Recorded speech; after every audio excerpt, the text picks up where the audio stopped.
All right, let's try this again. Hopefully you've got us here, Raider Nation. I'm going to have to skip the audio from the we're going to skip the audio from the intro. I'll add that back in for the podcast. So hopefully you can hear me loud and clear. I'm going to switch over to my camera, and hopefully that cured our audio issue there. We will certainly find out, and hopefully someone will let us know there if the audio still sounds choppy.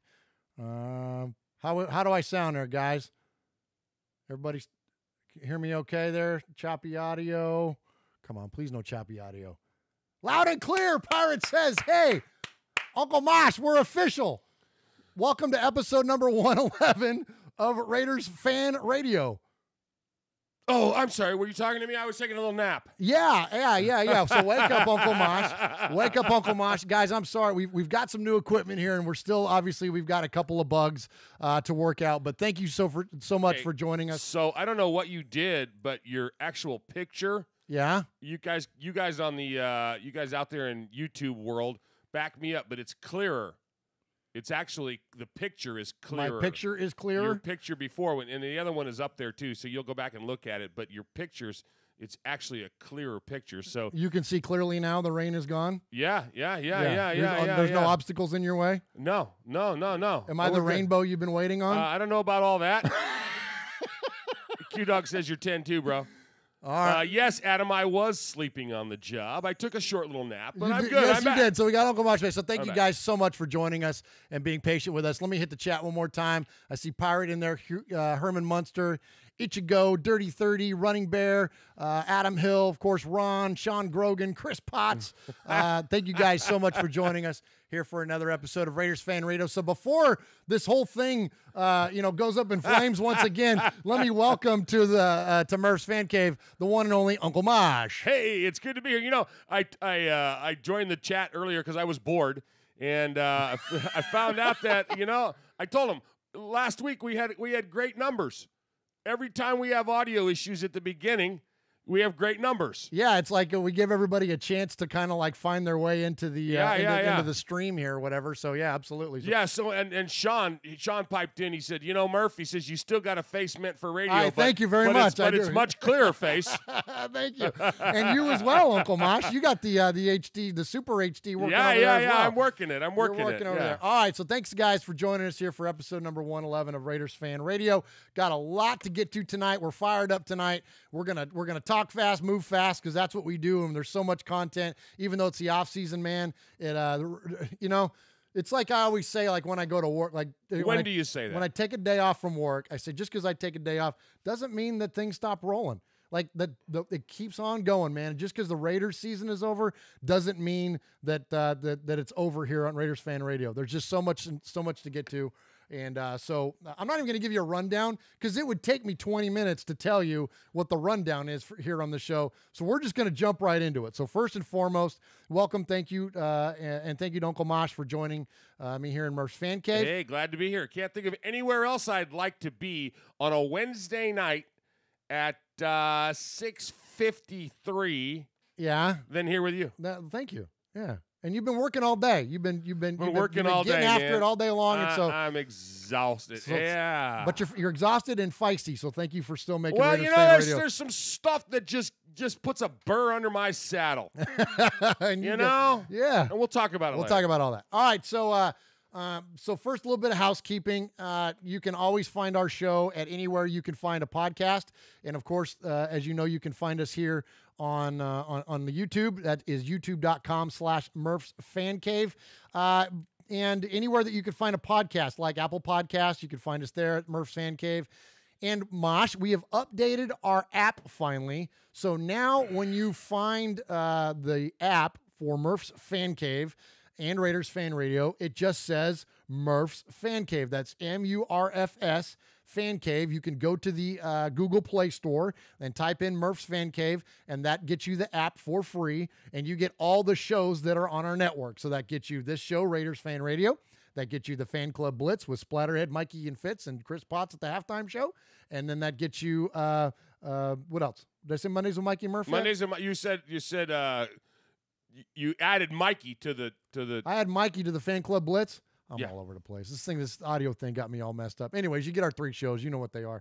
So appreciate those of you that support the show in that way. Please get that app if you're an Android listener, and please subscribe to us on Apple Podcast if you listen that way.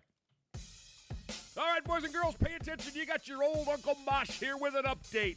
That's right. I got some stuff for you. Take out a piece of paper, a pencil, a pen. Heck, use your pocket knife and carve the info into your dashboard as you're driving down the highway. First off, you need to like us on our fan page on Facebook. That's right. Go to Facebook at Raiders Fan Radio Podcast. Don't forget about the Twitter. You know your old Uncle Mosh, he twits now. That's right. Go to at Raiders Fan Radio. Also, don't forget the Instagram at Raiders Fan Radio. Or what about our website? That's right, RaidersFanRadio.com. Heck, if you want to, you can even email us, show at RaidersFanRadio.com, or call us on the Raiders Fan Radio hotline, 909-345-3346. That's 909-345-3346. Don't forget Murf's Fan Cave on the YouTube, where you can get all the show links like the Fan Club Blitz with Splatterhead and Fitz. Find all our stuff on podcast providers like Stitcher, iTunes, and Google Play. All right, did I hit the time limit? Good. All right, guys, thanks again for joining us here on in Murf's Fan Cave for another episode of Raiders Fan Radio. And, you know, Uncle Mosh, before we get going, we always like to give some respect at the top of the show. You know, we don't give props. We don't give shout-outs. We give respect. And there's a lot of respect to come from us today from Murf and Mosh. And first and foremost, Uncle Mosh, we want to give respect to a guy that is in the chat room tonight. And I'm talking about Kevin, the Raider Nerd. Kevin, I'm glad you're in the chat room tonight because Kevin sent us a package, and you have the package over there. And so let's go ahead and let's open it up here. Hey, wait, you're talking about my package? Hey, this wouldn't be the first time you've showed your package here on Raiders Fan. Oh, man. Or maybe it is the first one. That's what got us kicked off of YouTube that last time. Nice. Yeah. So anyway, there's our package from Kevin, the Raider Nerd, and rip into it there, Mosh, and let's see what we got. Okay, so nice. There you go, Uncle Mosh. For those of you that are on the audio version here, listening in, what do we got there? Describe nice. what you got going on there, Mosh. So what I got here is I got a couple of T-shirts. Nice. Okay, and it's sweet. Sweet. I guess this one's yours because it's a small. It's a double medium, yeah. And basically, let me show it to the camera. Show it. It says, it's nice. It says the ATL. Up higher. Right. It's up higher. Oh, there you go. Yep. Oh, cool. Look at that. ATL 2018 Booster Club. Yeah, but check this out. Okay. On the back. Oh, that's awesome. That's for you, bro. Cool. Awesome. Thank you. Thank you very much. And mine is in a real people size. Yeah, that's it's in medium. It's a double medium as well. Yeah, it's a double medium. There you go. Cool. And we love it. We absolutely love swag, and thank you so much. You guys are so generous to us. Amazing. We appreciate it. And generous, yes. At the next chance I get in, like when I have to go run away to go potty or something, I'll swap out of the coveted Tatum jersey here and that Q-Dog spotted right away. And put this on. Awesome. Or I might just put this on over it. You might put it on over. You never know. You're not afraid to layer. No, I'm all about layering. You're all about layering. So, so thank you, Kevin. That is very, very kind. We really appreciate that. And so many of you have sent us some amazing gifts. Everything from Little Murf to the shirts from Dallas-Fort Worth, from DFW, Defenders of Silver and Black. Oh, my gosh, yes. We've gotten just the flag that's actually it's behind me now. This one here, that was from King Louis. That was from the London game this year. And I'm sure the stickers on the pin on my hat. Yeah, the silver and black. So I'm sure we're leaving people out, too, because we've got card. My card this week, my Sistrunk card.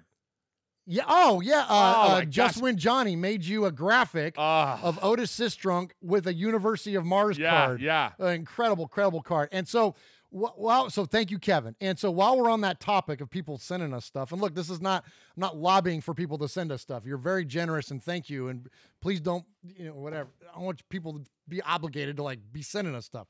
But it's really cool when you do. We'll be glad to show it and share it. So there's something that a listener hit us up with and said, T.O. Mosh in his shot was looking a little empty behind him, and that he needed to have something else behind him to complement his shot. So so he said, I've got an extra sign. If you'd like me to send you this sign, then I will, and then maybe you guys could put up behind Uncle Mosh.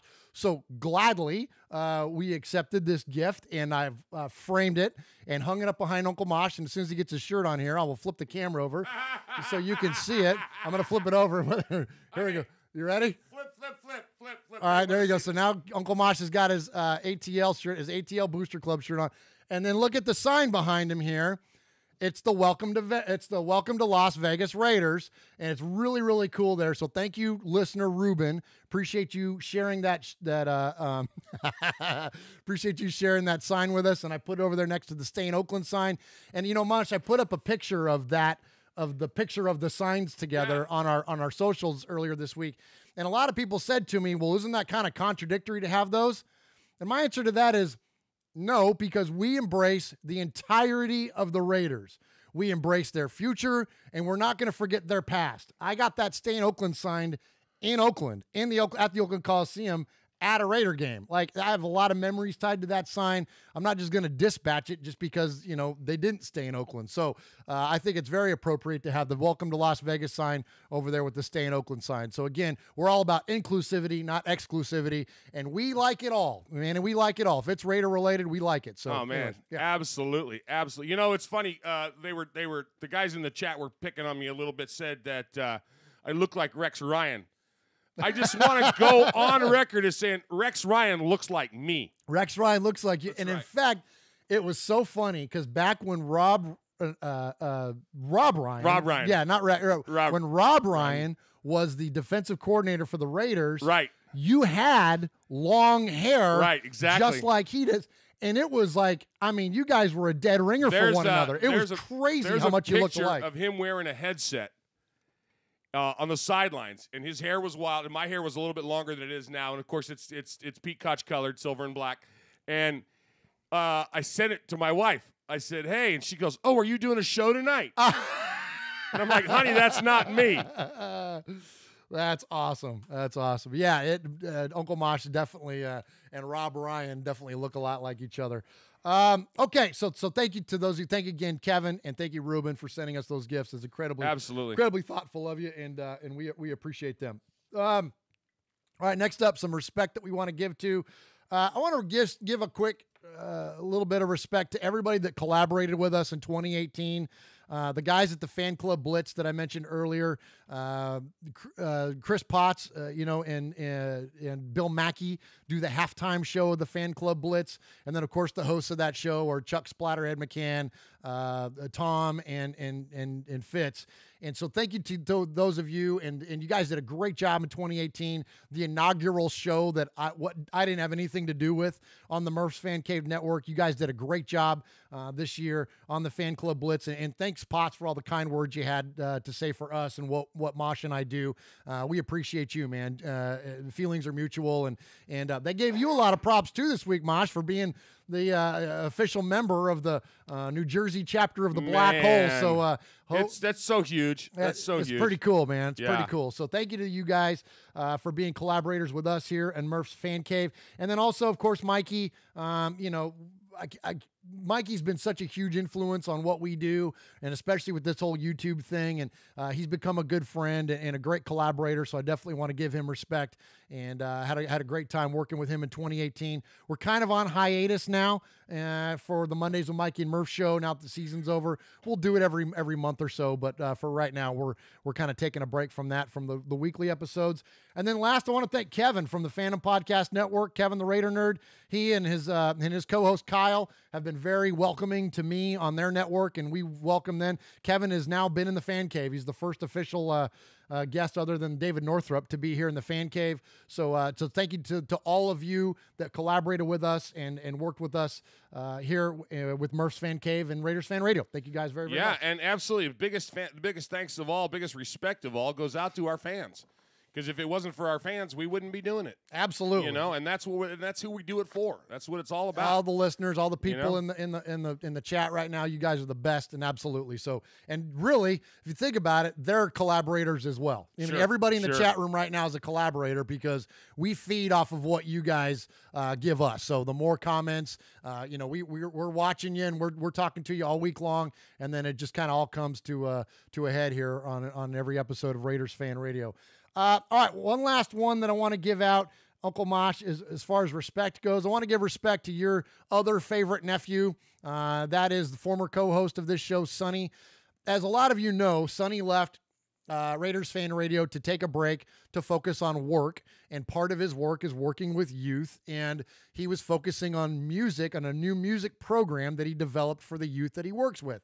For those of you that don't know, Sonny is a drug and alcohol addictions counselor, and he really innovated this music program to, you know, help at-risk youth work through a lot of their issues. And instead of having them sit down and journal their feelings, they write lyrics, and they make beats, and they put music together. They make songs, and as part of their therapy, well, Sonny submitted these things to. Basically, it's a Grammy-associated foundation where they take, you know, youth in that are at risk like that, and they take submissions of different songs, and then they award a winner, and the winner of this contest gets to go to the Grammys. Or freaking Sonny won. That's awesome. That's crazy. He submitted 3 songs, 3 kids, 3 songs. All of them finished in the top 3. Wow, it's amazing. That's so amazing. They're all going to the Grammys here in early February. So much respect to Sonny. You know, we hated to see him leave the show, but he left for the right reasons, and the fruit is being bared for what he's doing with those kids. Right. It's amazing. So major respect to him, and pretty cool stuff there, man. Pretty cool stuff, Uncle Mosh. That is awesome. That's so cool. You know, I might actually watch the Grammys. No, yeah. I mean, I haven't watched. I don't. You know, I'm kind of in the entertainment industry, and I just don't do award shows.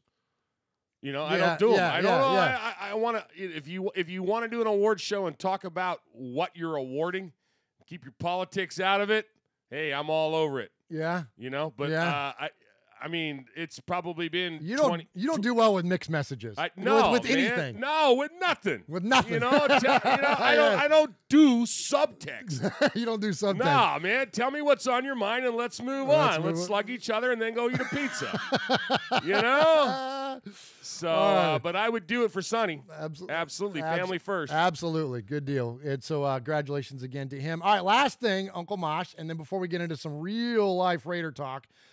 Just to give you a quick wrap-up or rundown of what you can expect from us here in the coming months, all right? We're kind of in a transitional period because the season's over. Unfortunately, the Raiders season is done. So we're going to do a few things. So, number one, I'm going to do a vlog, for lack of a better What's term, that? like a video blog, right? Oh, nice. So I'm going to do it's really like, you know, you see these shows on YouTube or whatever where it's like a guide to this. Or a guide to that. I love that. All right, we're going to do a guide to the draft in Nashville. So for those of you that don't know, Uncle Mosh and I are originally from the Bay Area. We're from San Jose. We now currently reside in Middle Tennessee, where the draft is. And we're going to be all up in Nashville for the draft. Prior to the draft, though, we thought it would be cool to put together like a thing for Raiders fans that are coming into town. Sure, because there's a lot of Raider fans that are coming into town. A lot of you are going to be kind of a part of whatever it is that we do with our live broadcast, and a lot of you are just coming to be there for the draft, and more importantly for the draft than us. But you get what I'm saying. So I thought it'd be fun to put together like a video blog to kind of talk about the city a little bit for Raider Nation. Well, we kind of decided we're going to go a little bit more than just for Raider Nation. It'll just kind of be for NFL fans coming into town. But Raider Nation, you know what's up, and you know who we'll be representing in terms of that. But anyways, our buddy Jeff the Raider fan, or Jeff the Raider fan, Jeff the Titans fan is going to help me with that. So Jeff, some of you may remember, he helped us out at the tailgate. Sure. That we had in Tennessee a couple of years ago now. And so anyway, so Jeff is going to ride shotgun with me in that endeavor. And we're going to do a, Raiders fan radio guide. Kind of a diners, drive-ins, and dives kind of a thing. There you go. We're Exactly. We're going to go and we're going to hit some great places to eat and have some fun with that. And that'll rock, man. Some of the honky tonks and some of the places to eat and some of the good hotels. And I mean, there's so much in this town. So much. That would really be, it's like a PSA. Thank you. It's a PSA. That's it. Yes. And we're going to do venues. We'll show you Nissan Stadium and a Sand Amphitheater and a Music City Center and all the places where the draft is going to be. Sure. Because the draft is going to be all over this dang city. So we're just going to kind of show you the different spots there. And so it should be pretty cool. That'll be fun. Yeah, it should be a fun time doing that. Yeah, sorry, I wasn't invited. Well, of course you're invited. No, it's all right.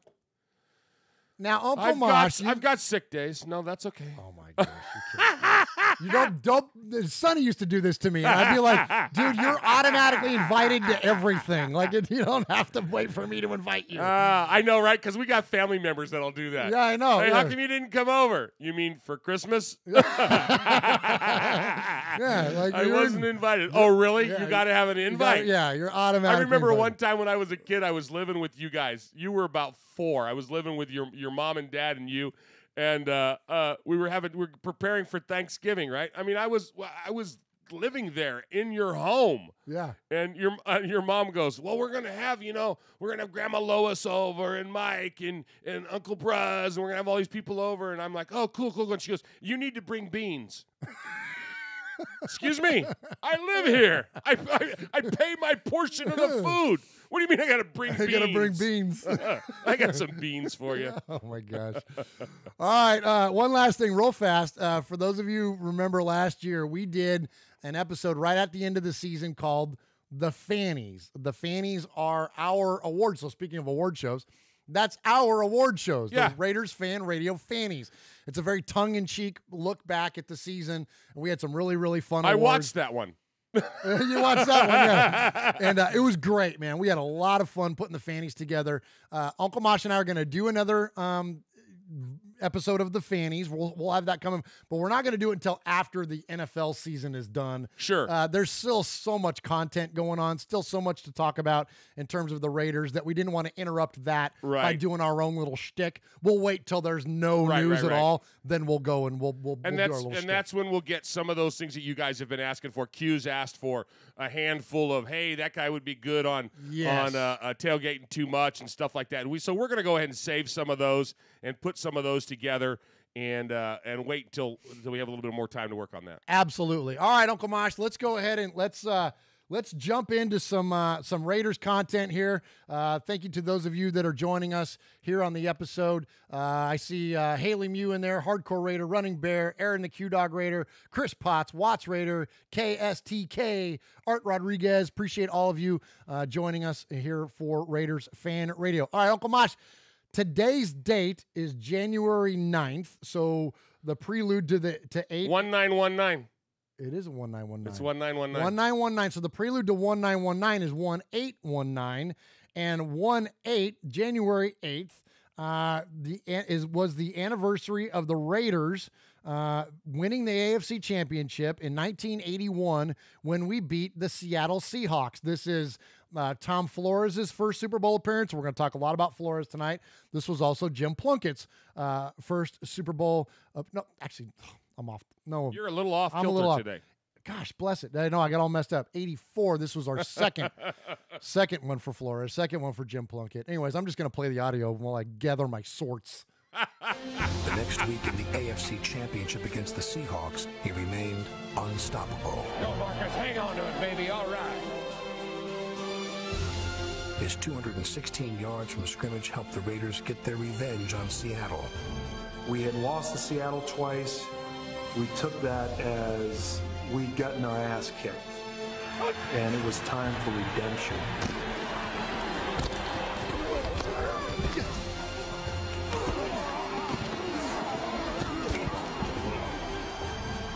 One more score and put him away. Walk it back, sets up, gets a good block, loops one to the end zone to Allen. Touchdown Raiders! Super Bowl for the Los Angeles Raiders. In front of an unusually large crowd of over 90,000 fans, the Misfits captured the AFC Championship. I can still remember in the locker room, Tom Flores saying, "We're going to Tampa, baby." And everybody's, yes, yes, yes. We're going to Tampa, baby. All right, Uncle Mosh, there is. That's the prelude to Black Sunday. That's when the Raiders knocked off of course, the Seattle Seahawks on January 8th. So pretty cool. That was on our way to capturing our third Super Bowl championship, and we'd like to celebrate that. So that is what, 35 years ago? Is my math right on that? Yep. 35 years ago, as of yesterday, that the Raiders won that game. So pretty cool there. And again, we're going to talk a lot about Mr. Tom Flores tonight and talk about him being a now Hall of Fame finalist. All right, but we got one more anniversary, and this one we're going to hit a little bit harder because, Uncle Mosh, it is the first one.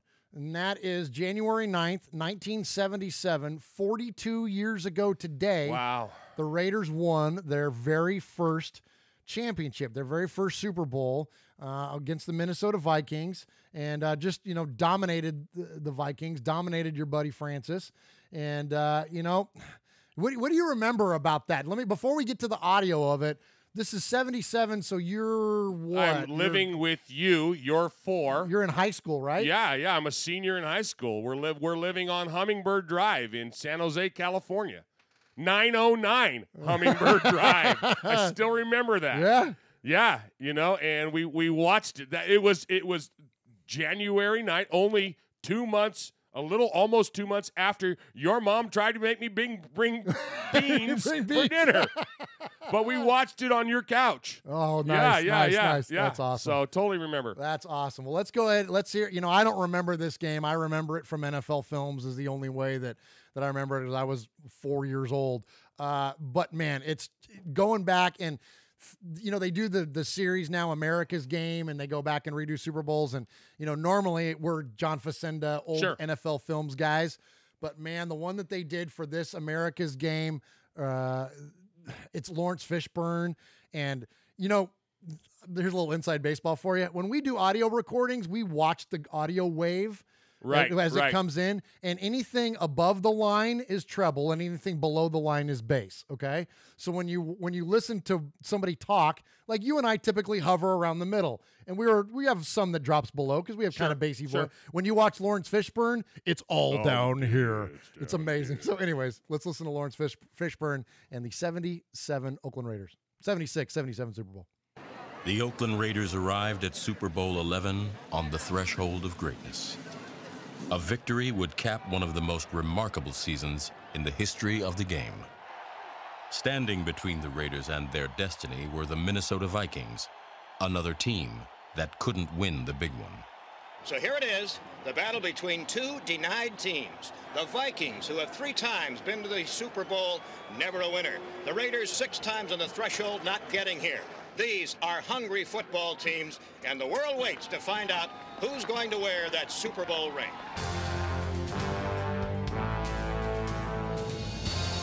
The Raider offensive line never had a finer hour.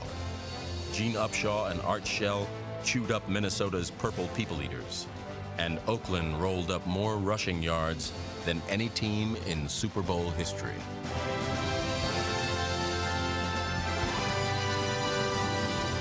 Behind a wall of silver and black, the snake was flawless, picking Minnesota to pieces.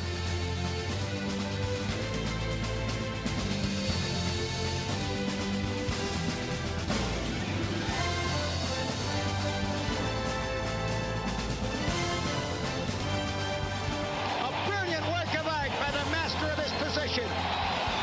Yasha Heifetz never played a violin with more dexterity than Kenny Stabler is playing the Minnesota Viking defense. Super Bowl 11 was never a contest. It was total domination.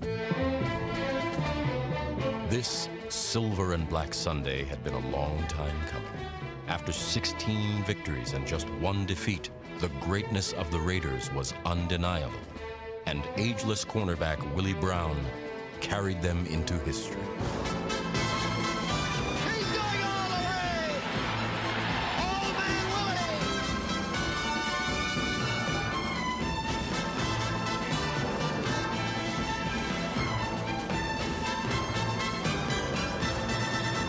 Look at the Oakland Raiders joining him. They're coming off the bench. They're mobbing him down in the end zone. Man, Mosh, I don't know about you, but that gives me chills. Old Man Willie right there behind me, man. That just so good. It's so good. You know, Bill King in there, to go along with Lawrence Fishburne, the original calls from Bill King. Nobody played the violin with the dexterity that Kenny Stabler is playing the Minnesota Vikings defense. Come on, Bill. I mean, it's the best. So as he mentioned in there, at the time, that was the most rushing yards for a team in Super Bowl history. It's still third all time with 266 yards. And a funny caveat to that is that the Raiders also have the third lowest with 19 rushing yards by a team when we played the Buccaneers in Super Bowl 37. So we're kind of on both ends of that spectrum, but let's keep it focused on the game in 77. And that was January 9th, 1977. I like some of the Chris Potts writes, Phil Villapiano knew what play they were going to run, so epic. Yeah. And Phil got a sack in that game, and I believe somebody correct me if I'm wrong there in the chat, but I believe that was the only sack recorded in that game was Villapiano's, and him getting that early sack basically set the tone for the defense throughout the game, because that Minnesota offense was, yes, they were known for the purple people eaters and all that. Sure. But Fran Tarkington was like the Baker Mayfield of the 70s. Absolutely. He was an elusive, running around kind of guy. He wasn't like necessarily a running quarterback, but he was just loose, right? Like he just got a lot of wiggle to him. And so somebody to come in and sack a guy like that early in the game, like that was a big deal for the Raiders to do that. So anyways, great stuff there. And 42 years, man. Nobody enjoyed a good Donnybrook more than sixth-year linebacker Phil Villapiano. Linebacker, number 41, Phil Villapiano. This is Phil Villapiano, and you're listening to Raiders Fan Radio. Much love out to Phil for that. Absolutely. And Phil joined us really this time last year, right before the Super Bowl, actually. And we're going to talk a lot about the Hall of Fame tonight. And just while we're on the topic, support Phil for the Hall of Fame. Sure, absolutely. Andrea Villapiano, who you've heard on this show, she has the Facebook group, which is Phil Villapiano for the Hall of Fame. It's on Facebook. Just search for it and join that and support her effort to get her dad in the Hall of Fame, because, those 70s Raiders teams are just frankly underrepresented in the Hall of Fame. The Steelers kind of steal a lot of the thunder based on their 4 championships in 6 years in the 70s, and I think that it's kept a lot of the Raiders out, whether it's Cliff Branch or Phil or whatever. There's a lot of guys. So so definitely join that and support her effort there to get her dad in. So Mosh, we hate math, but we love numbers. We absolutely. All right, so we won our first Super Bowl in Super Bowl 11. So that's 1 in 11. This is episode number 111. So that was kind of a fun little connection there, because we always reflect back on something that's related to our team in terms of our episode number. So that was kind of a little bit of an abstract one, but also the number 111 is also what? It's 3. It's 3 ones. It's 3. It's 3, like 1. You can't get better or more. If you're counting down, it's at the top. Yes. It's 1. It's 1. Yeah. It's 3 ones. Well, something Raiders related to 3 ones in 2019 is what? Hey, we have 3 first-round draft picks. Absolutely. We got 3 ones. 3 ones. So I went ahead and dug in, and I nerded out a little bit on some numbers, Mosh. You Now, almost black holed it. I almost black holed it. So, man, sometimes I could just geek out about numbers and about the sport. And sometimes something will kind of get in my craw. And there's not like a big payoff at the end of this thing. Right. There was just something that I was really curious about. And so I started looking and so I put together a spreadsheet. And I want to share with you guys kind of what I found, because if at anything, it's interesting.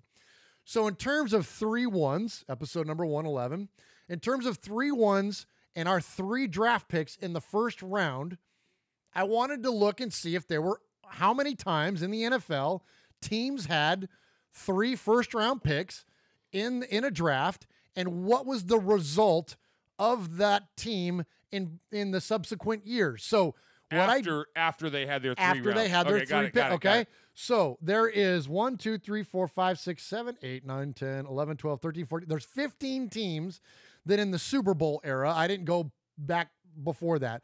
In the Super Bowl era, there's been 15 teams that have had 3 first-round picks in the draft. And so by year, it goes all the way from 1969. The Rams were the first one to do it, all the way up to the Browns in 2017. And what I looked at was the amount of division titles that those teams won in the subsequent 10 years, how many years they were in the playoffs, and then their Super Bowl record. All right, so it's very interesting. So the good news is the teams that had 3 first-round picks, for the most part, did very, very well in the 10 years afterwards. So of these 15 teams, they combined for 35 division titles. Okay, the biggest was those Rams in 69, ended up with 8 division titles in 10 years after the 3 first-round picks in 1969. The Rams, are followed only by the Cowboys that had 6 after their 3 first-round draft picks in 1991.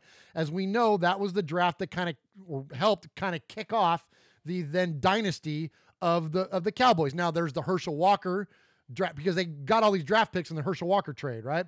And so they built it with Aikman and Irvin and all these people. Well, in that one, in 91, they drafted Russell Maryland, they drafted Alvin Harper, and they drafted defensive tackle Kelvin Pritchett. So that helped propel them to those 6 division titles. Now, the rest of the teams on there have 2 or 1 division title in that 10 years.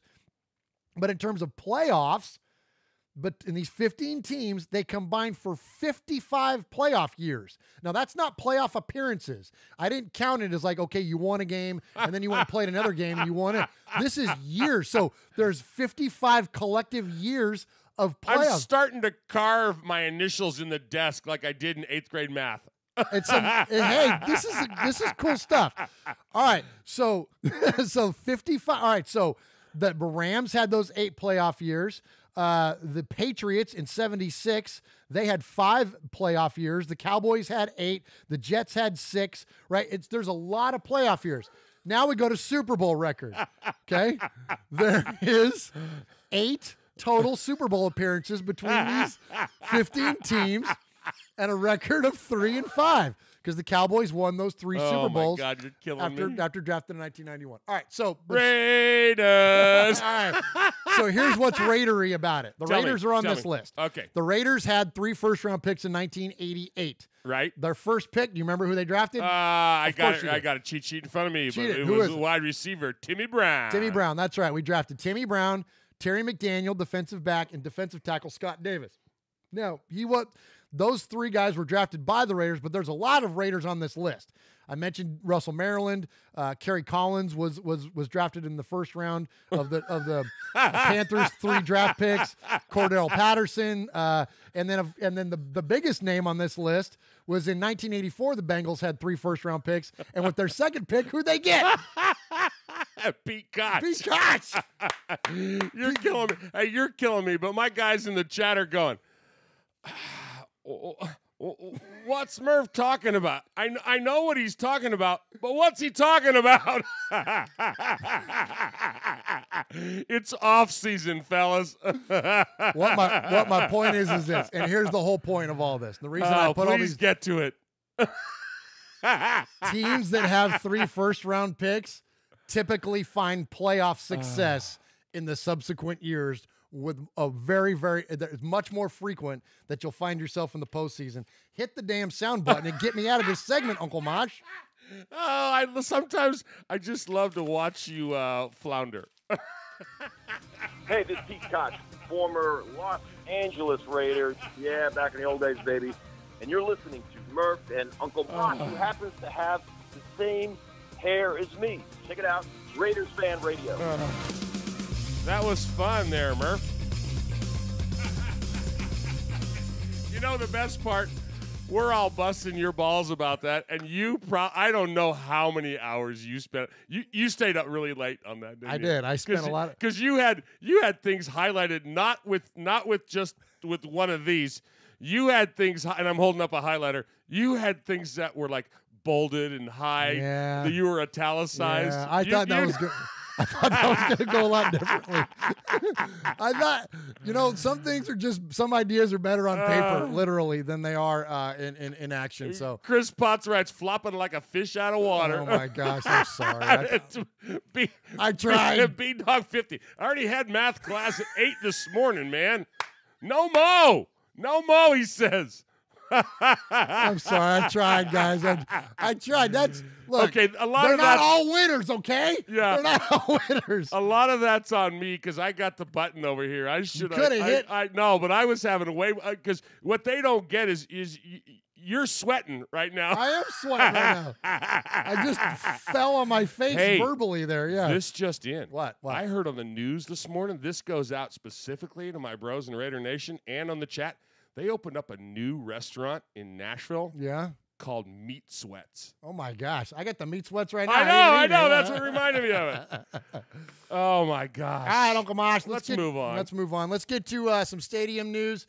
So many of you are aware that there's been numerous stadium stories that have been bandied about in the past few weeks. We've heard AT&T. We've heard London. We've heard Sam Boyd Stadium. I won't run down the whole list, but there's many, and it seems like every week there's a new one. Well, this week it's San Diego, and we've kind of suspected that Qualcomm would be one of the ones on the list, and there's some interesting aspects to the idea of the Raiders playing in Qualcomm. Some weird foreshadowing kind of things, huh? Yes, well, I'm glad you used the word foreshadowing because first, before we get to the actual comments on them playing in San Diego, I want to rewind the clock back to when the Raiders first moved the first time, when we moved from Oakland to Los Angeles.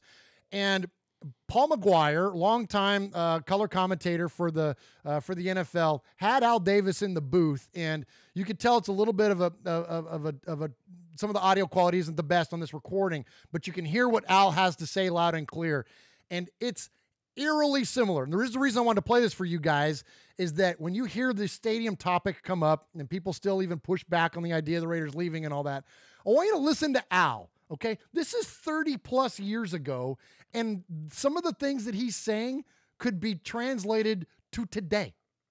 Wow. But my old college coach, Coach Al Davis. Great memories. You're a great player, Paul, a great punter. And I think not only you're a college coach, but I think I brought you into pro football. Exactly. We're right here in this place, the Los Angeles Coliseum. You're moving again. Irwindale, California. We're not moving again, Paul. We're just changing our site. We'll be the Los Angeles Raiders. And we're just going to move a short distance from this particular area that we're in. Very similar to what Buffalo did a few years ago. We hope to have a modern new stadium, and probably we're the only team in professional football that doesn't have a modern stadium with all the amenities. You have to be able to compete. I think football is a vicious struggle to be number one, and to be number one, you have to be able to compete financially and have the roar of the crowd. And these are the things that we want, and I think the Raider organization deserves. And Al, people must understand too that this thing was done.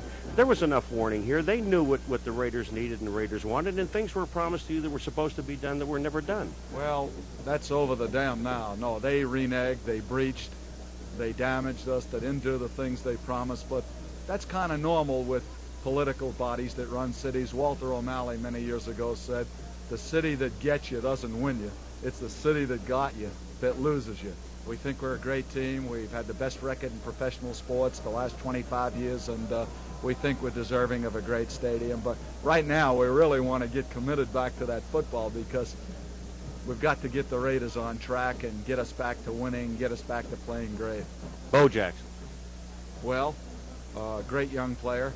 I'm going to go ahead and cut it off there. They go on and he talks about Bo Jackson quite a bit. But isn't that interesting, Mosh, that there's, doesn't it sound like same thing, no support from the city, the facilities suck, you got to have money to compete. Right. It's like the same friggin' thing going on back then as it is today, and literally nothing changed.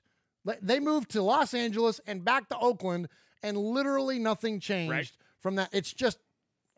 It's crazy. It really is crazy. It's literally crazy stuff. It's just bananas. So anyway, the talk this week, Mosh, is that the Raiders are going to play in San Diego. Okay. Now look, they've talked to all these entities. They've talked to London. They've talked to all these entities about playing in and this week is San Diego is turn on the map. But this one's got some serious momentum behind it, and I think that a lot of people suspected that San Diego could be a venue for them.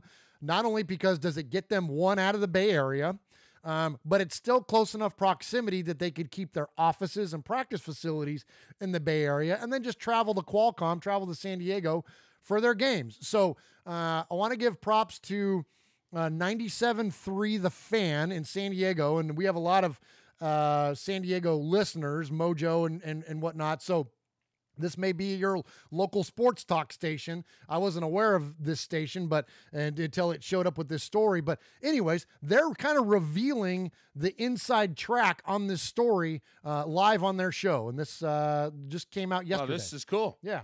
I got this email last night, and everybody in the room has it now. I even sent one to my program director. I wanted to let you know off the record here. Now, again, I'm not going to say his name. He's an attorney here in town. I won't even tell you the school he went to, because I think if you find out the school he went to, I think you'd know who it was. That I learned tonight, this was last night, that there have been discussions between the Raiders playing next season in San Diego with both the mayor's office and management of the Raiders. So over the last 2 days, there have been some conversations with City Hall and Raider management on the team playing here next year. Well, those involved in the discussions believe that the NFL would not want the Chargers to play and have the Raiders play in San Diego next season. A solution to that issue would be to play the game in London or Mexico City. So again, instead of having the Chargers play here in San Diego, if the Raiders played here, they would either play that game and have the makeup game of the Mexico City game between the Chargers and Raiders in Mexico City or London. Make sense? Wow, Mosh, what do you think? That's so crazy. Not only the idea of the Raiders playing their home games in San Diego, but when San Diego, or the now LA Chargers, came to play us for their road game, we'd split and go to London or Mexico City. Wow. That's huge. That's huge. That's pretty cool. Yeah, that's really cool. It kind of makes sense. Look, if you think about it, look, the most popular team in Southern California is moving to Vegas. Like, there's no mistaking that we own Southern California. Sure. There is a disproportionate amount of people even that listen to this show that live in Southern California. Southern California is just, look, it's saturated with Raiders fans, man. There's just more down there than there is anywhere else. It's just the bottom line. And so, well, I don't say more than anywhere else, but as far as, I don't know, maybe concentrated in per capita, there might be more. It's the biggest base for our fans, yeah, for sure. Yeah, so by far. So I mean, anyway, so the NFL's no dummy. So I get why they would want to vacate then when the Chargers came to town, because that would be just a little bit too much irony or whatever you want to call it to have the Raiders host the Chargers in Qualcomm Stadium. That would be funky. So it's not surprising to me that they would then take that game on the road. Plus, there's also been many, many rumors going back to when, even Scott Winter, he would inform us of kind of, loose agreements or handshake deals or verbal deals on the Raiders giving the NFL more travel games. Like, with the approval to move to Vegas, with the approvals to build the new stadium, in exchange, the Raiders would then volunteer themselves to play in Mexico City, to play in London, to be the team to go and travel for those games as a kind of return, as to do them a solid back for getting the approvals necessary. I don't think that shocks anybody. And if it does shock you, then, you know, look, that's the way business is done, man. You scratch my back, I'll scratch yours. If I'm another one of the 31 owners in the NFL, I don't want to take my team to London. Okay, Mark, you want me to vote yes on your new stadium? Well, then you volunteer to go to London. Absolutely. Right? So it's just a little give and take. I don't think it's surprising to anyone. And look, and if that's the one that they're going to choose, like, for a team that was formerly in San Diego to go play a game in Mexico City, how far of a flight is that? Like that's you're right there. So it makes sense. So I you know, the logistics of it makes sense. I think this, out of all the different scenarios that have been laid out so far, this one, Mosh, feels to me like it's the most likely. What do you think? It's I kind of got to agree with Sean Garcia in the chat. Says, man, it would be hilarious to beat the Chargers on their old stomping grounds. Of course, did they really have an old stomping grounds? You know, I mean, Their really, stomping grounds is our stomping grounds. Yeah, I mean, really, what was their fan base like? You know, I mean, it was. We always kidded and joked that going to San Diego was like another Raider home game. Absolutely. You know, yeah. so yeah. I think Kevin called it South Oakland. Yeah. You know what I mean? Yeah, absolutely. Yeah.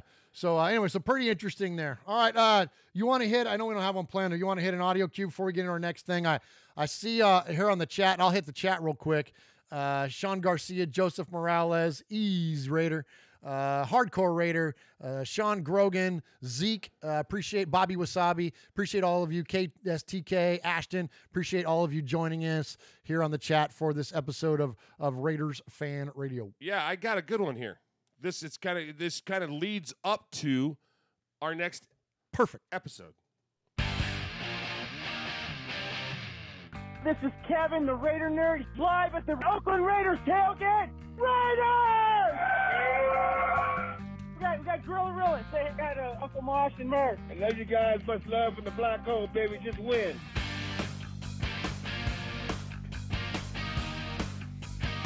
So, Murf. Mosh. Murf. Who were those two guys? That was Kevin, the Raider Nerd. So, Okay. and that was Gorilla. And exactly who is Gorilla? Probably number one, if not number two, on the call sheet of all-time greatest Raiders superfans. Who's this guy?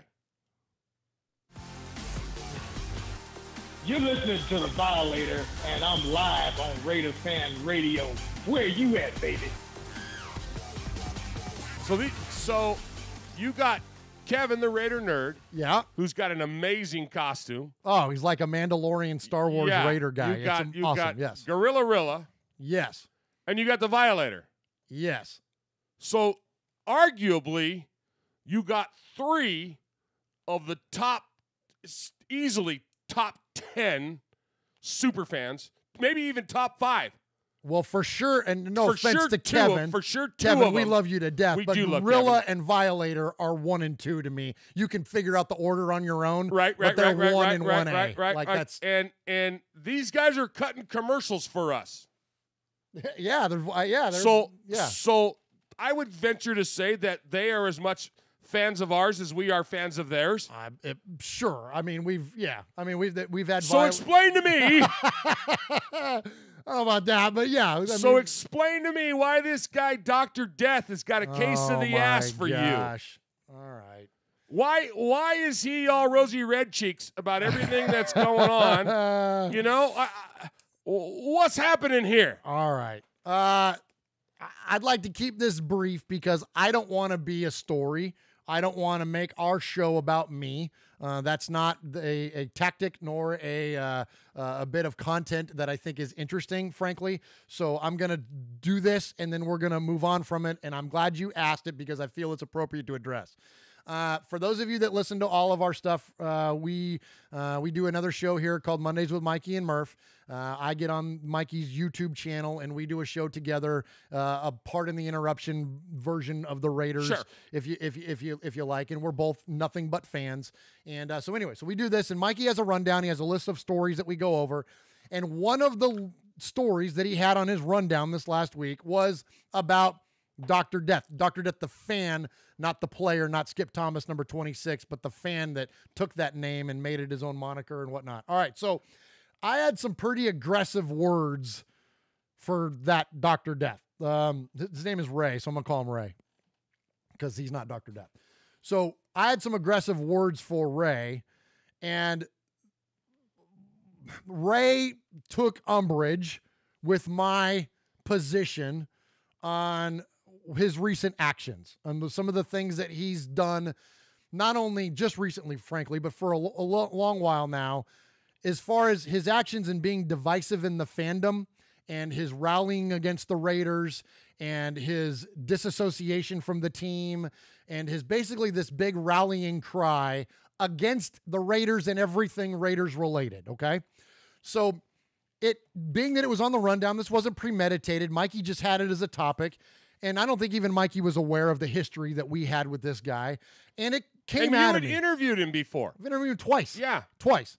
And so it just kind of flooded out of me. And so his response was he felt that I attacked his character, and he felt that I didn't address the issues, and that I just kind of I rallied against him, the person, and he took offense to that. So look, I'm going to say this on this show, and again, we're going to move on from it quickly.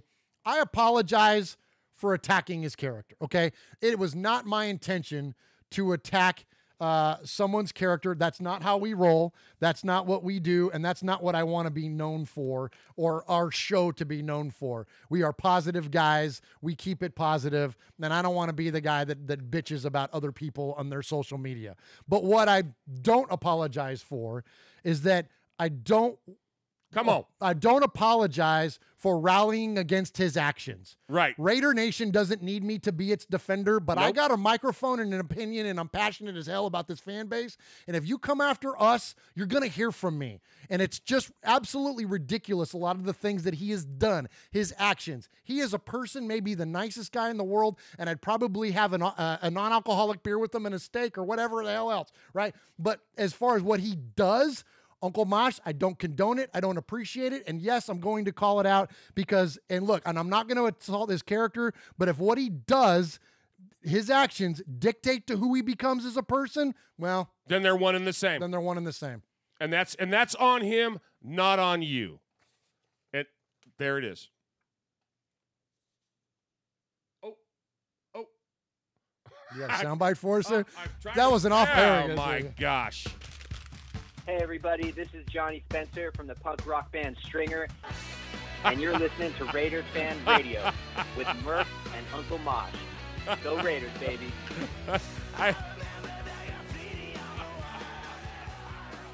Okay, we have, listen, the Raiders have the greatest fan base in the world. Yes. Bar none. We have a portion of that as our fan base. Our listeners are the funniest fan base in the world. Oh, okay? yeah, they rock. Bobby Wasabi says, I'm trying to get Ray to sell me his memorabilia. I told him to auction everything off, and I donate it to West Sacramento. Oh, and you know what? Let me hit that real fast. I said when I was done, but I got one little thing to tiptoe into. Part of the thing that I said was that he's this he tries to be this champion for the city of Oakland. Right, and I said, you can't be a champion for a city you don't live in. Okay? Meaning what? Meaning like a mayor or some municipalities say that the police and the firemen have to live. City employees must need to live within the confines of the city limits. Here you go. And I'm not making this political. I'm just using this as an example. Where's Hillary Clinton from? Right. I got you. She became a U.S. senator. She's from Arkansas, became a U.S. senator for the state of New York, and guess where she moved? Yes. New York. Because that's what the state she represented. So if you're going to be representative of a place, you ought to live there. I wasn't talking about fandom. And his thing to come back at us is, well, don't you live in Tennessee? Yes, and I'm from the Bay Area, and I know my role in all of this. I'm not trying to be a champion for a city I don't live in. I'm being a champion for a fan base I represent. We represent Raider Nation, and Raider Nation is freaking global. All right, I'm going to get fired up again. I'm going to get fired up again, Mosh. I got to move on. Hey, let's talk about. There we go.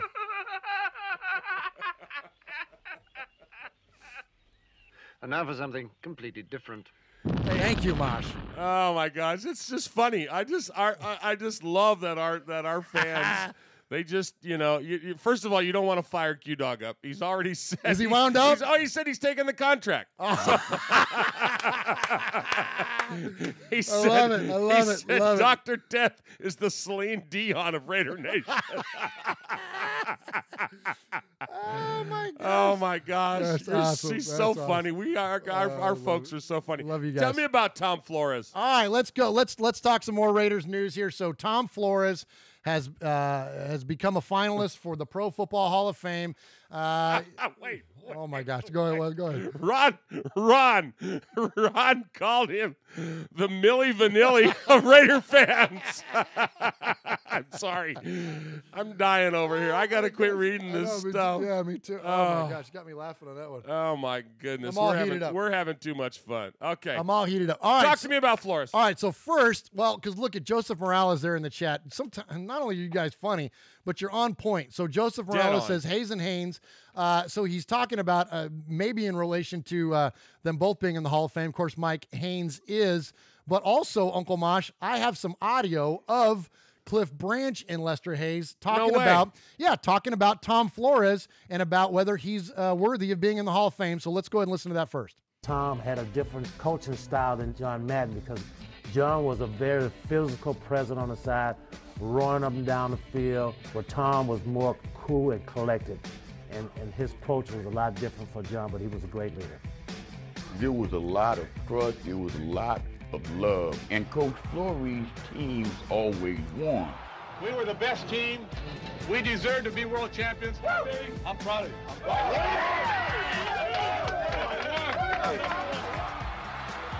While he waits on his much-deserved call to Canton, Flores treasures his close relationship with the team that saw him go from young player to coaching legend.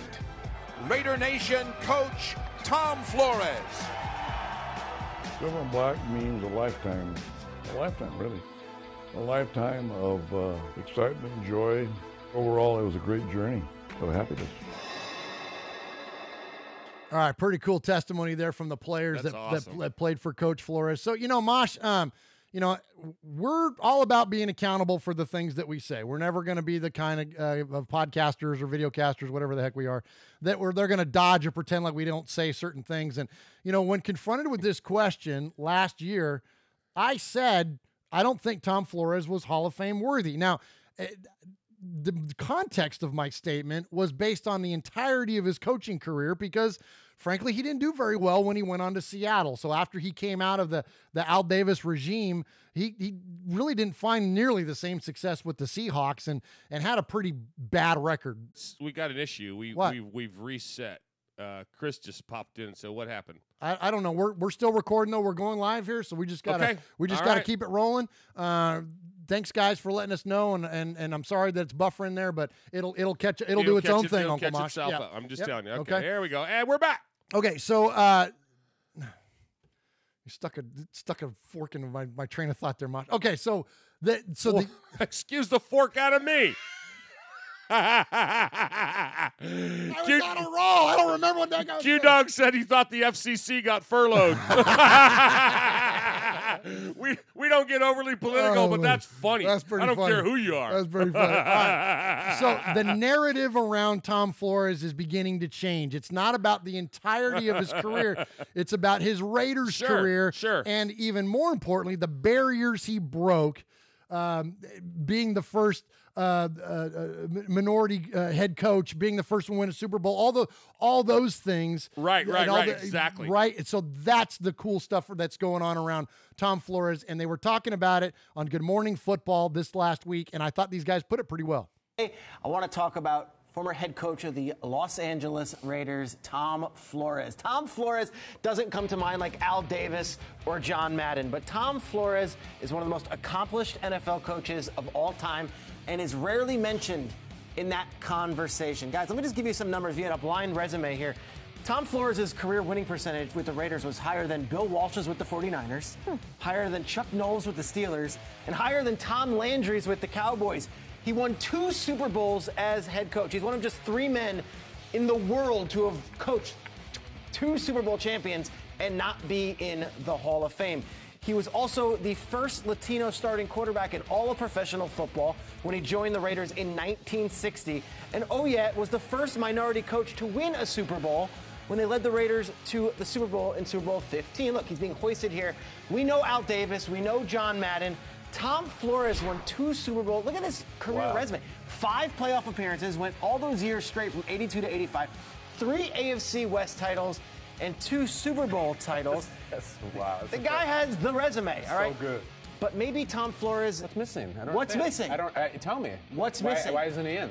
I don't know. And I'm not going to start naming names of coaches who have less of a resume. But in recent years, we have seen coaches who don't have 2 Hall of Fame rings be inducted. We do see coaches who have done a lot less off the field than Tom Flores. I'm just going to say this.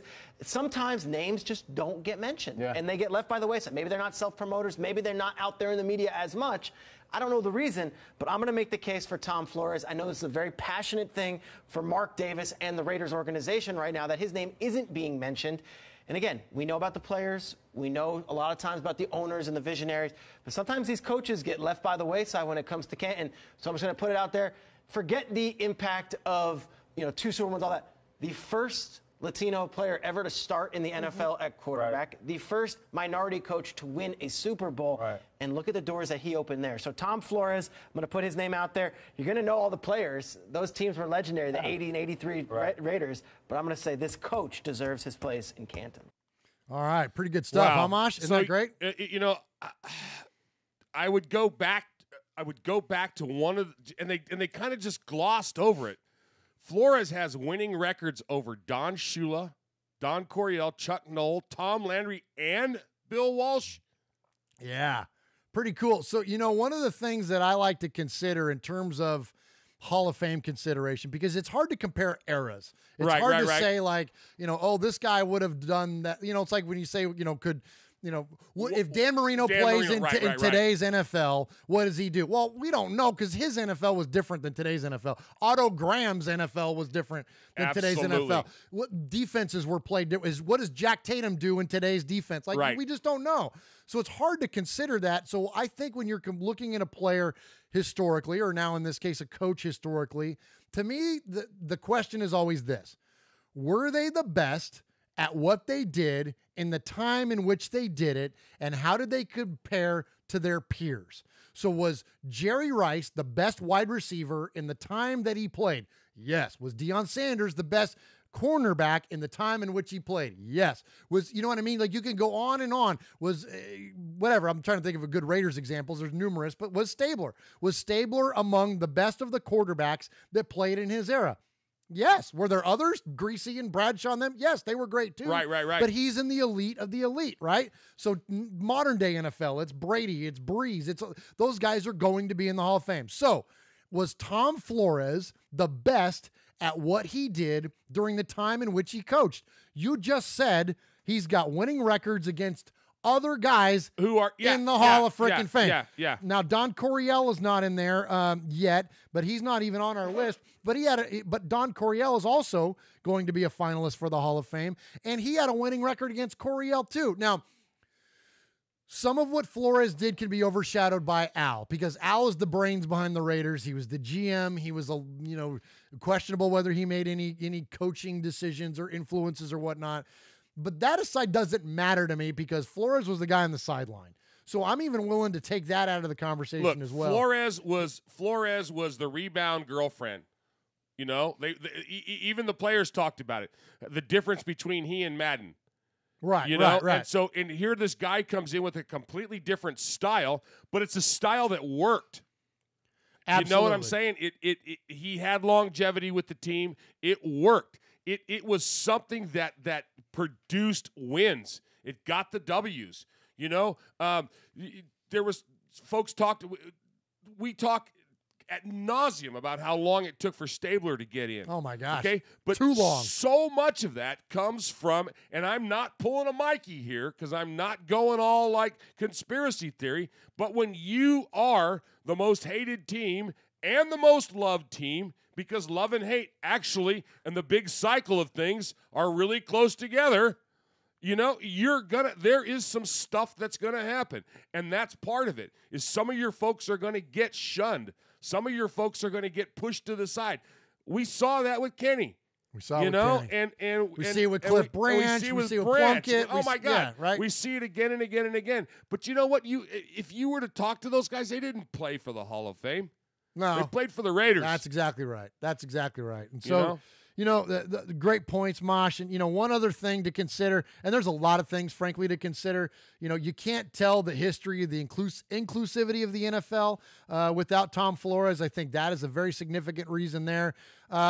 Tom Flores and Mike Ditka, only men in NFL history to have each won a Super Bowl championships as a player, an assistant coach, and a head coach. Wow. Come on now.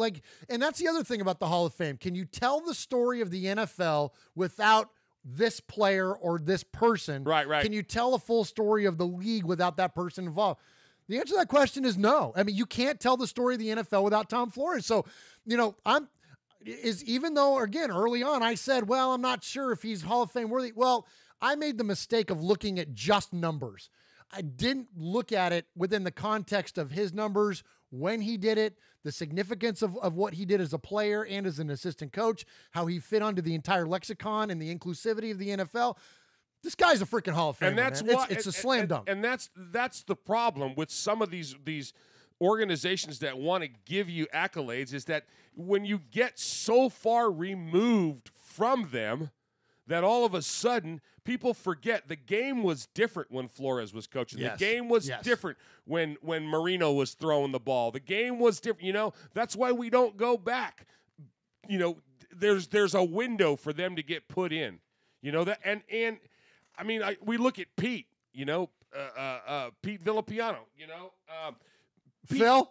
I'm sorry, Pete. I'm going to say Pete Koch. My board right here has got Pete Koch's name right next to Phil Villapiano's name. I meant Phil. But I've never misspoken on this show, so I don't know. Yeah, right. But Phil's daughter said, Phil don't care nothing about the Hall of Fame. This is her thing. It was her thing. Yeah, this yeah, is yeah, her yeah, thing. yeah. She wants the recognition. Yep. But see, because he was in that bygone era, and Flores is almost there. He's almost in that bygone era. He's got to get in, He's got to get in now, or it's going to be, too far down the line. Absolutely. Great points, Mosh. Great points. And we're going to root for Coach, man. Absolutely. I wasn't fully bought in to start off with, but I'm fully bought in, and we're gonna champion his name, and we're gonna root for him. And heck, Canton ain't that far from us. We'll see if he gets inducted. We might have to make the trip. I'm in. We have a go for main engine start.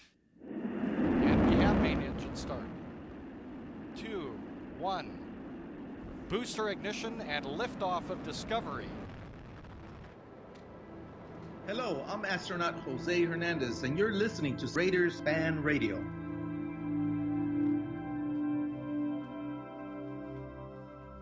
Not to be was it grandiose and gratifying? What's the word here? Not to be a self-celebratory. Blowing your own horn? Yeah, but that was one of the funnest interviews. That was amazing. With Jose Hernandez. If you don't know, for those of you who don't know, Jose Hernandez was an astronaut that flew a Raider flag in space. He snuck it onto the space shuttle and flew a freaking Raider flag in zero gravity. I wish I knew our numbers better, because I'd tell people in the offseason, go back and listen to that. I know. I don't know what it is. It's so. I mean, you want to talk about a fan. He literally snuck it onto the spaceship, which is you can't just sneak stuff onto a spacecraft. You know what I mean? But he did. It's just so good. And then of course he was recognized in midfield at a Raider game and all that stuff. And it's now at the Raiders facility, that flag. But such a cool guy, such a great guest, and an awesome Raiders fan. All right, Uncle Mosh. So speaking of well, I don't know. I don't have a good segue for that. Speaking of the Raiders, we have a new general manager. And we talked at length about our new general manager last week. And I'm talking about one Mike Mayock, who is a fan of potatoes and eggs at the Courtyard Marriott. And I know because I saw him eat them firsthand. That's right. And so Mike was interviewed before the national championship game this past week, when the freaking Tigers destroyed Alabama. Oh, my gosh. Whew, I don't think anybody saw that coming. Of course, that game was played at Levi's Stadium there in Santa Clara. And so Mike made the trip down 880 and went to the game. And they talked to him before the game started. And so here he is on the field talking to Steve Levy of ESPN. Obviously, it was a tough year for the Oakland Raiders. Yeah. People are curious about the direction they will go with John Gruden. How do you foresee that relationship? I've known John for 20 years. Okay, I've known his brother Jay. I grew up as a son of a coach just like he did. And when I took the Raider job, the cool thing was I had about 400 text messages, right? And as I'm going through them, most of them were football guys, coaches, scouts, assistant coaches, general managers, and almost all of them commented about the fit between John and I. Two football guys that do nothing but grind tape. I'm excited about the Oakland Raiders. We've got a head coach, we've got a quarterback, and I got 3 draft picks, and we're going to try and take advantage of that. Mike, let's talk about this for a second, because you know what the perception is. You know what's out there. Everyone talks about the Gruden contract. He's running the show. How did those conversations go from what you can tell us, from what you can say publicly? You know, how much of this is you? How much of this is Gruden? How much of this partnership in terms of reporting to Mr. Davis? I mean, it's an easy one. In all honesty, John's got final say if it ever comes to that, and I have 0 problems with that. Now, having said that, I think we're going to come to a consensus, and I like a little yelling, a little screaming, a little fighting for what players you believe in. But at the end of the day, I guarantee you, John Gruden and I are going to know what a Raider looks like and smells like. I don't think we're going to have any issues. How much work? I mean, to be working around the clock right now since day one or moment one of taking the job, what's that like? We know his work schedule. This is the first time I got out of the building, I think, in a week, and I'm not even kidding you. It's been awesome. I've been a little overwhelmed with some of the non-football duties that go along with being a GM, and you got to kind of prioritize, get yourself back to the tape, because that's the reason I'm there in the first place.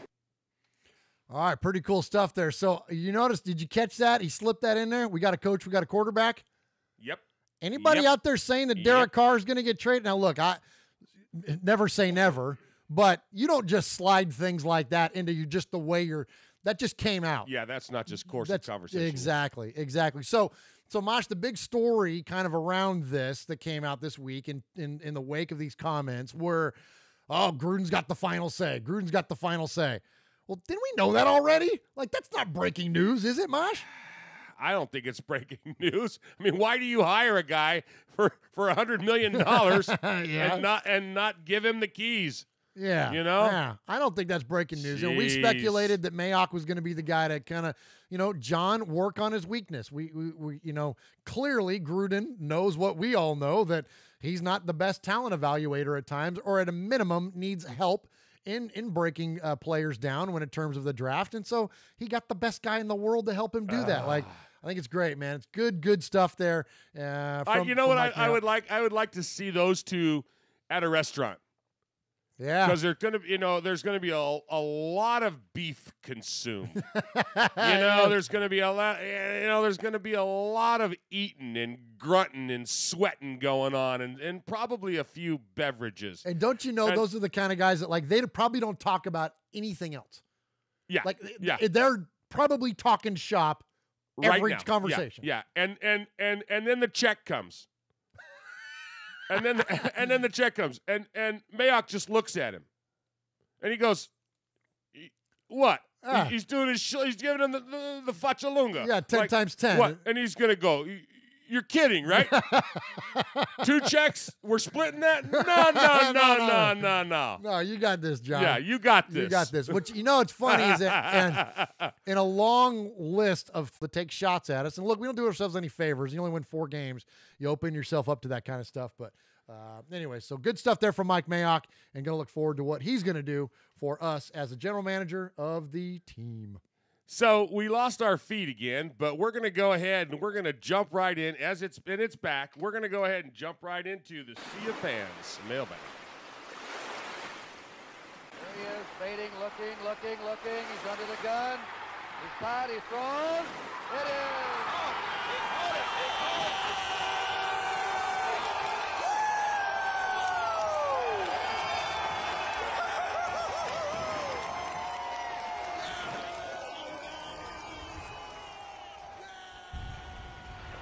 So, Uncle Mosh, the chat was asking about what episode that was that we had Jose Hernandez. That I went and looked. That's episode number 48. So go back and check out episode number 48 when we have a nice long interview with Jose, and he talks a lot about just life and stuff, a lot more about just being a Raider fan. But his Raider stories are fantastic.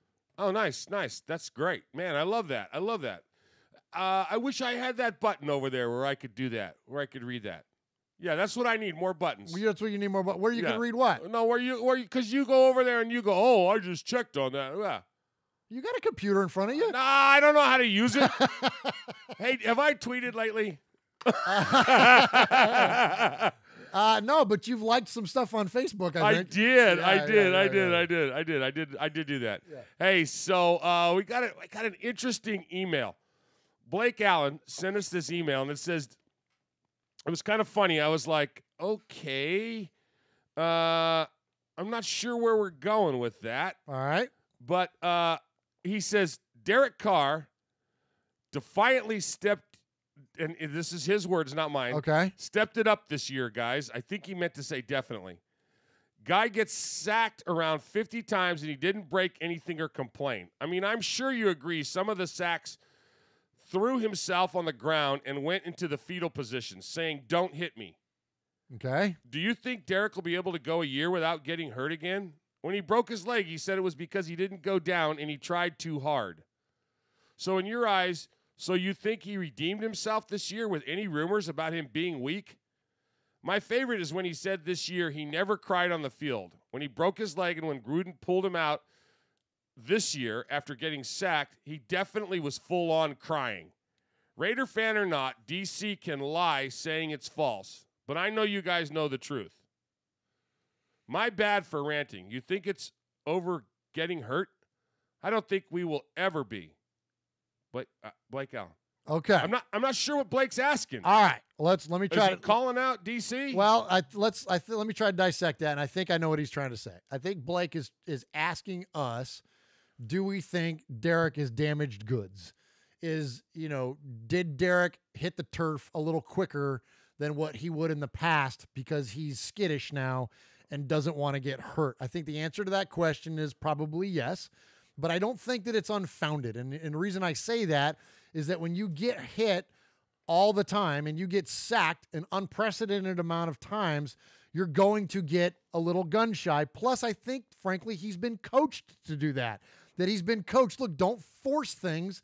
Hit the turf. If you're going to get blasted, hit the turf. We need you for the next ball and hit the turf. Yes, exactly. We need you for the next play. We don't need you for this one. So now, while I and many other people have been critical of him not using his feet and escapability, which he's very good at, he's also very accurate on the run. I think early on this season, we saw a lot of him being more statuesque and not taking advantage of that fluidity in the pocket, where he then ultimately, as his comfort level grew, became that way. Don't forget, this guy got hurt a lot. So the other thing he says there is that can he make it through a season without getting hurt? Well, yes, we just saw that happen. Well, and look at the guy whose career he's paralleled here locally, Marcus Mariota, and Marcus didn't finish the season. No. And they had similar injuries. Almost identical injuries on the same day. Yeah. So, I'm saying this. He's got what it takes. And what people don't realize is exactly, you hit the nail on the head with that. When you're coached to go down like that, you're coached to tuck that ball in. You're either going to throw it out of bounds into the third row, or you're going to tuck it and get down low and protect it. So, man, I don't know. I think that email was I don't agree with it. Yeah, I just don't agree with it. Yeah, I'm with. I kind of get where he's going with it, but I don't think that has the long-term damage been done to Derek Carr's psyche based on the injuries he's had to this point in his career? The answer to that question is no. Sure, and Blake, and he brings up a good point because it has happened. People get gun shy. Yeah, sure. and you understand it when you got just beasts coming down on you absolutely 50-plus times absolutely. in a season. Absolutely. So but thank you, Blake. Yeah, keep them coming, appreciate Blake, that. for sure. And you want to go to our call from our capo before we go to Paul, or you want to go Paul first? Let me get the reading out of the way, and then we'll kick it off with the cue. Okay. Hey, so Paul from Shropshire, Mississippi says, "Hey, fellas, hope you're well. A couple of things to comment on this week. Firstly, Coach Flores in the Hall of Fame. I'm so glad he's made it through to the final selection, and I really hope he's inducted in February. So do we, Paul. I can't disagree with your stats and reasoning behind his selection or non-selection, and it shouldn't be about emotions, but he was my first Raiders coach when I started following the guys, and Mr. Davis wouldn't want him there, or Mr. Davis would want him there, so I hope he gets in. My second point is I have a concern about the playoffs. The NFC doesn't bother me. The guy that went to Chicago has already failed, and the fool in Dallas won't be far behind. I love that. The AFC does concern me, though. We really need Luck and Brady to step up over the next couple of weeks to stop the KC cheats and the guy from San Diego getting to Atlanta. Incidentally, shouldn't the guy from San Diego be home having another kid? They haven't had one this week. Hopefully the Colts and Patriots will win out when I can enjoy watching the playoffs without feeling nauseous. Best wishes to Raider Nation. Thanks, guys. Paul from Shropshire, Mississippi. Nicely done, Paul. Yep, I love it. I love it. He Absolutely. cracks me up. Yeah, we agree. You know, we talked a lot about Flores already, and yeah, you know, we're going to talk about the playoffs later, so I'll save some comments on that on some of the matchups when we get there. But yes, thank you, Paul, and appreciate the emails as always, my friend. All right, Uncle Mosh, let's get to some of our audios, and don't forget we got a Sizzler award to hand out. Sizzler. Sizzler. Sizzler. Sizzler. Sizzler. Sizzler. All right, our first call. We're going to call this, Uncle Mosh, we're going to just start playing. Look, we have a capo, all right? Capo is the made men of the made men. If you want to be a made man on Raiders Fan Radio or made woman, you call the show and get your voicemail played 3 times, and we elevate you to the status of being made. And there is a handful of folks that are made, and in fact, we got a new one tonight to announce. And so then there's like the made men of the made men. There's the captain or the capo, if you will. And so we have a capo. His name is Aaron the Q-Dog Raider, and you can always find him in the chat, and he is an amazing supporter and become a good friend to us here at Raiders Fan Radio, to me and Uncle Mosh. And so we appreciate him. So we're going to give him his own thing from now on. Well, he kicks off CFN. He kicks it off. So it's the call from the capo from now on. Oh, and I guess I need to play it, huh? Hit the button. Greetings, Aaron Q-Dog Raider calling from the east side. I'm going to go ahead and make my thoughts known. You know, I'm sitting here looking at a report where a city official from San Diego has received an email from the Raiders allegedly expressing their interest to play their games in Qualcomm next season. I'm all for it. However, the NFL being the NFL and anything that has to do with Goodell, you know, isn't good for the Raiders. And I quote, this city official goes on to read the email saying that the NFL would not want the Raiders to host a game against the Chargers in San Diego, with the Chargers being the visiting team, essentially making the Chargers the road team for their former city. So the workout in this whole situation is to have yet another game in either London or Mexico City with us playing the San Diego Superchargers. I tell you what, man, if the NFL couldn't screw us more, they would. I mean, it's just pathetic, but all for Qualcomm. I mean, it's a nice little holdover layover until we get to Sin City, and I'm all for that. Looking at the current coaching carousel in the NFL, I mean, retreading a guy that couldn't even win multiple games in the Big 12 as far as, you know, Kingsbury's concerned. I mean, really, I think we made out pretty damn good with Chucky for 10 years at $10 million per. And that brings me to the hit list. And I'm not Reggie Nelson, bye. But this has to do with the media, the enemies of the state, and I give you Colin Cowherd. Enough said. Shannon Sharp. Conceited bastard, put his own face on the side of the damn Donkeys logo, but on their helmet. They can't stand this guy. Michael A. Smith, I mean, no credibility in the realm of NFL, but my least favorite and probably most hated is Michael Wilbon. This guy is a piece of shit. And I said that, and I'm sorry for not being, you know, as sensitive as I needed to be, but this guy is the worst. And I can say a lot of things that would liken him to the media version of Reggie Nelson, but I'll just say it at this. Anytime I watch that show, PTI, I mean, he brings it down. And every time the Raiders come across the scroll, he's always got some kind of slick comment to make. He's a piece of crap. Load his inbox up at ESPN. Raider Nation, be heard. We all need to converge at the draft. Raider Nation, all made men. It's a call to arms. We need to be there and represent. Root. Love it. Love it.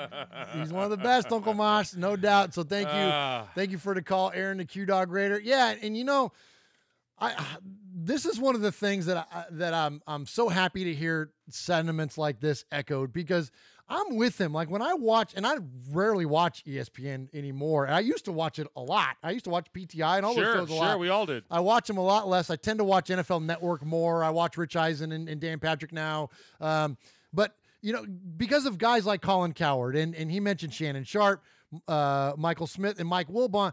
And I would even put some of the amateur commentators in there, like that guy we were talking about earlier. Mm-hmm. Anybody that's got an agenda, I don't trust it, man. That's one of the things that, and again, I'm not saying this to celebrate what we do, but we just take big stories and distill them down and give them to you guys. And yes, we'll offer our opinion on things, and we'll offer you our hot take on whatever thing, but we're not presenting you with anything other than, I'm a fan, you're a fan, here's a story, what do you think? Like, that's it. And so for a lot of these folks that are professional journalists to take these slanted opinions, and look, it's a whole nother issue with the whole mass media as a whole, right? Sure. It's not just a sports related thing nowadays. But I'm with him, man. It bothers the crap out of me. I can't stand it. And it's unfortunate, because I think that there's such good opportunities for good programming that, because ESPN, or just in this case, because he mentioned Wilbon, gets labeled as that, it takes away from the stuff that they do good. Because I like the countdown shows. I like Moss, and I like Charles Woodson, of course. Right. Like, you know what I mean? And I like those shows. So I think that it's unfortunate that those shows get lumped in with some of these others. And I don't know. I don't even know what I'm trying to say anymore. You're just looking Mosh. for an excuse to get fired up again. I'm done being fired up. Hey, Anyway, why don't we hear from iPatch? let's do that. And great call, Q-Dog. And let's hear it. Yeah, iPatch. You said that already. Yeah. Hey, Murf Mosh. This is iPatch calling in, a.k.a. Florida Raider. Letting out the 2018 season. It was a downer, but the year was good. I made the Sizzler list, claimed the made man, which is an honor and a privilege. So with that, being an Italian Jersey boy, knowing the way nicknames get put on people when they're running certain circles, I now feel honored to be a made man, and I'm going to go with the name of iPatch as my nickname from now on, sort of like the old Jersey boys with like Joey the Tool or Mike the Hammer or Tony the Hook. Benny the Rat. I'll be going under the new name of iPatch, and I just wanted to say that I know Mosh loves numbers. Well, how about this one? 141 million for 6 years, 90 million guaranteed, and for what? One more game than we played this year. That's what Chicago got. So we have 2 number 1 picks. I hope Chicago's happy. And in quoting John Gruden's mic'd up comment, shut the F up. How's that for you guys from Chicago? Shut the F up. Now we can all get over it. All you talking heads out there on TV, I didn't hear that player, we shall not be named's name mentioned too much during that game yesterday. And with that, we look forward to the 2019 season with a load of draft picks. Looking forward to it. I'm also going to try to get up to the Jet game, being from New Jersey, so hopefully I'll be able to run into you guys when we get up there. I'll look forward to it. And again, there was a story put out by some blogger about Javian Conley and what a year he had. A pretty interesting story. I was kind of shocked by all the statistics he put out there. It's a good read. It's some fan page or something. It's a blog, but it's very interesting stats. If you can find it, it's pretty interesting. All right, Raider Nation, glad to be part of the Brotherhood. I found the podcast in 2018, so overall it was a good year. Thanks, guys. Great job. So on multiple fronts there. Great job on the nickname. Yeah. iPatch is a fantastic nickname. I love it. I love it. And as much as we love the name, the Raider, whatever, or something Raider, using something like that, like iPatch or Just Win Johnny, whatever. Those are fantastic nicknames. So awesome job, Florida Raider. Awesome job, iPatch. And I love it that how he references it back into the context of the absolutely some guys from Jersey. You know what I mean? He's a friend of ours. Yeah, man, and the chat was talking about him too. Like, where was he? Where you been? Early on in the show. Oh, like yeah, about an hour ago. They were saying, hey, man, what happened to Florida Raider? Well, obviously he's been listening. There he is. So fantastic, man. And Chris Potts and the guys on the East Coast, man, they're all saying, come on, Jersey Black Hole. They're welcoming you. That's so awesome. Eye Patch, I can talk for them because I'm part of them. Yeah, you're Come right. on. Yeah. You're official. You're official. I'm in. You're official. All right, let's go to our next caller. Let's hear from our buddy Kevin, the Raider Nerd. Hey, Raider Fans Radio. Murf Uncle Mosh. This is Kevin, the Raider Nerd. I wanted to wish you guys, first of all, a very happy New Year's. Things for the Raiders are looking up. I'm really excited for this new year. I'm sure the big news you guys are talking about, or the quote by Mike Mayock about giving Gruden the final say. I just want to say this really doesn't surprise me. If you look at Belichick, he gets the final say, and I think that when it comes down to it, what we got here is, we've got our own version of Belichick. We're just hoping that things pan out a little bit better, but at least when the picks don't pan through, we know where the check stops, and we know who to look at and blame, I guess, going forward. But I think this is important going into this relationship that Mayock knows where he stands, and I think that Mayock, in addition to the drafts and player evaluation, I think that this will be a good partnership between the two. I want to touch on the Hard Knocks thing. I know you guys were talking about it the last show. I really think it would be interesting if we do find out that the Raiders do go to London. Let's say if that experiment does go forth, I think this would actually be a great opportunity for Hard Knocks, because I would really love the viewers and the fans of Hard Knocks to really see what the international fandom can bring to the Raiders and to the NFL in general. So I would support this assuming we find out where we're going to play next year. If we're not playing in London, I would rather us wait until we get to Vegas and then have our Hard Knocks then. But I would support the Hard Knocks if going to London there. For you guys watching the playoffs this last week, being a Raider fan, who was not happy to see the Bears lose with the double doink? I was really happy to see the Bears not go any further. Thank you very much. He who would not be named who? I'd also like to mention regarding London, do you guys know, I heard a report somewhere that the Raiders did agree to play 4 international games, probably including London, to get, I guess, the support to go and get a new stadium in Las Vegas. Do you guys know anything about that? I don't know what the validity is of that, but I've heard about that. Anyway, guys, say thank you so much, very, very much for everything you do. Loving your show, and I think by now you probably guys got my little late Christmas present. Hope you guys enjoy those. Raider Nation for life. This is Kevin the Raider Nerd. Thank you, guys. Good job, Kevin. Appreciate you calling the show. Appreciate the shirts, my friend. That is such an awesome gift, and we are much appreciative of that. And, before we get to some of Kevin's comments, after we react to his call here, Uncle Mosh, Kevin is now made. Kevin is a made man. Kevin is a made man. He asked when he was here, he said, hey, so I'm going to be on the show, and I've called twice, so can I be made now? And I said, no. You got to call.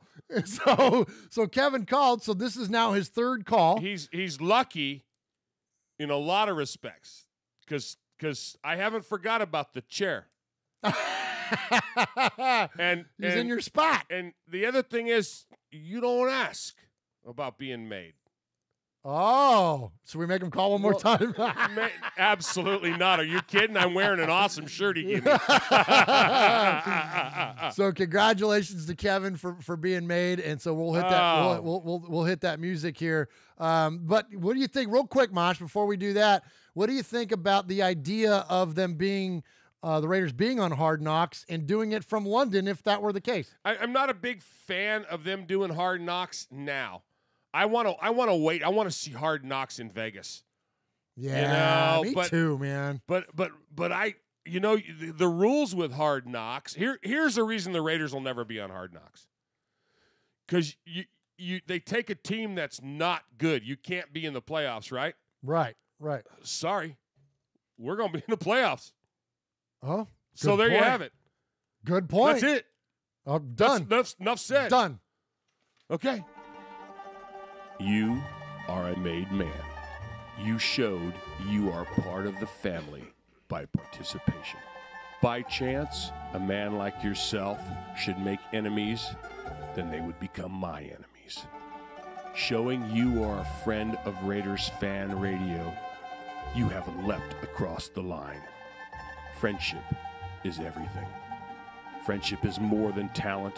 It is more than the government. It's almost equal to family. Be loyal. Made man, Raider fan. Someday, and that day may never come, I'll call upon you to do a service for me. But until that day, accept this as a gift. And don't ever forget, words can hurt more, but silence can break hearts. All right, Uncle Mosh. So, hey, I got a question for you. Hit me. And you don't know this is coming, and maybe this is something. And I'm gonna, in fact, I know I'm gonna defer to you and Aaron. I'm gonna defer to you and Capo Q Dog to make this call. So, Kevin joins the roster of made men that sounds like this: Jimmy Zebach, Johnny in San Diego, Chuck McCann, Ron in Ohio, the Dakota Raider, Aaron the Q Dog Raider, of course, Red in Yakima, Jim on the East Coast, Yayo, Big Raider Trucker, Wyoming Raider, Diego in Georgia, Running Bear, Mojo Raider, Junior in San Diego, Monster Mash Ken, Steve in Houston, Jesse in Kentucky, B-Dog in a pasture, Max in San Diego, Eye Patch now, Alex in Tucson, Kevin the Raider Nerd as of today, and Alberto, who is now Raider Beto in Los Angeles. My question, Uncle Mosh, is this. First off, congratulations. We are thankful for everybody that's on this list. Absolutely. But there's a few names on here we hadn't heard from in a long time. Do you? Oh. Can you get demoted? No. No? Once you're on the list, that's it? No, because you know, we look at Florida Raider. You know, the entity formerly known as Florida Raider. Okay. We didn't hear from him for a while. But we just started listening to the show in 2018. And I understand some of these guys have been on this list for and 3 years. You asked me a question there, hot dog. You gonna let me answer? Go herd some more cats. Don't touch anything. Okay, so my point is this. It's like a tattoo. You know? Okay. You can cover it up, but you know, made man for life, bro. Okay. All right. You know, we don't give it out. We don't give it out. You know, you don't ask for it, Kevin. We don't give it out lightly. You know, it comes with the whole respecting. It's earned. Okay. But we don't know what the hiatus is. We don't know. We let Sonny go. You know? Yeah. But he's welcome back at all times. Of course. You know, he's got the open invite. Of course. So, you know, a made man, you know, they got to step up when they got to step up. Okay. But they got to. So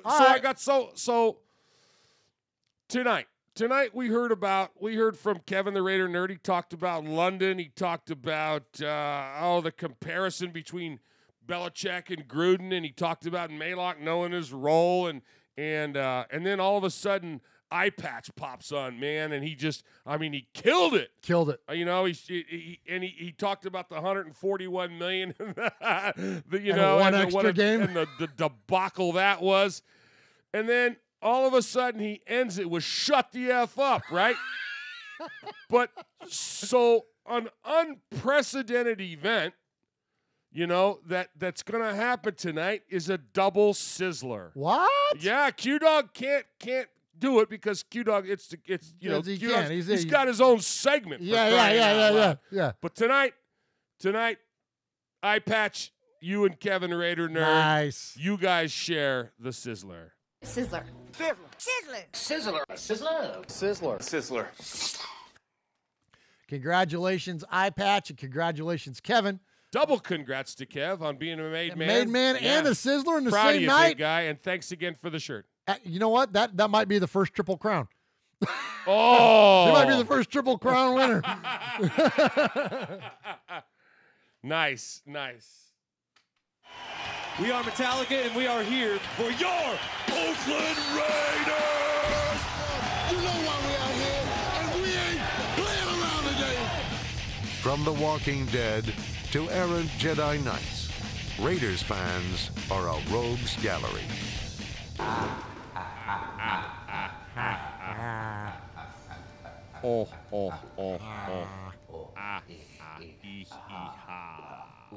Double sizzler. Double sizzler. All right, guys, just a couple more things for you here tonight, and I promise none of them are lengthy breakdowns of draft picks from 1969. I don't know what happened there, Mosh. Sorry. You know, you try new things, and sometimes they don't work. I gotta give you props. Okay, you're ate up with Raiders. Look at our background. Look at the stuff. This is where you work. This is where you live. Yeah. You're ate up with the Raiders. Yeah. And sometimes you just get you go down these dark holes. You go to these places and you go, wow, this is great. Uncle Mosh is gonna love this. Oh, Raider Nation, our guys there. We were all there was a lot of people that ran and made sandwiches.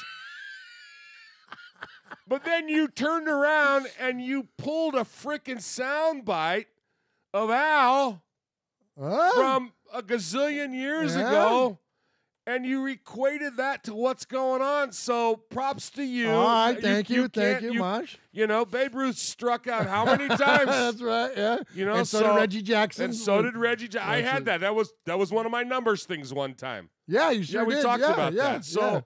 You know, that's you know what? You did all right. I appreciate that. Thank you, Mosh. Thank you. If I could just keep my fat sausages off the buttons, we might not reset every 2 minutes. Let's talk about the playoffs.